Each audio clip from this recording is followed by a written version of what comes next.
आजकाल वैष्णवी हगवणे प्रकरण खूपच गाजत आहे.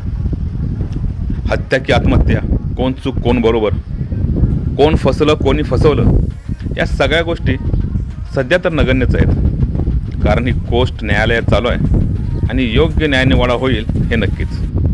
पण या प्रकरणात एक गोष्ट नक्की, एक मुलगी, एका चिमुरड्याची आई आज या जगात नाही आहे.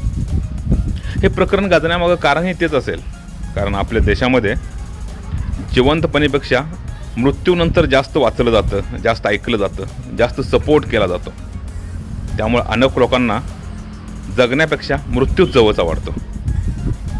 आजही कितीतरी लोक असतील जे अशा त्रासातून जात असतील, पण तरीसुद्धा आपला स्टेटस, आपली फॅमिली, आपले आई वडील काय म्हणतील, लोक काय म्हणतील, मलाच दोष देणार नाहीत ना, किंवा अगदी एखादी मी तक्रार केली तर ती दाबली तर जाणार नाही ना, अशा विचारांनी लोक शांत राहतात, गप्प बसतात. आणि त्यामुळेच इतके सगळे कायदे असूनसुद्धा आजही आपल्या देशामध्ये डोमेस्टिक व्हायलन्समुळं किंवा कौटुंबिक कारणांमुळं आत्महत्येचं प्रमाण खूप जास्त आहे. बरं, मग यावरती आता उपाय काय? तर गरज आहे ती व्यक्त होण्याची.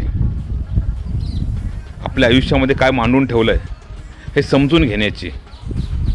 लग्नापूर्वी प्री वेडिंग शूट केलं जातं, पण आजकाल प्री वेडिंग शूटपेक्षाही प्री मॅरिटल एज्युकेशनची खूप गरज आहे.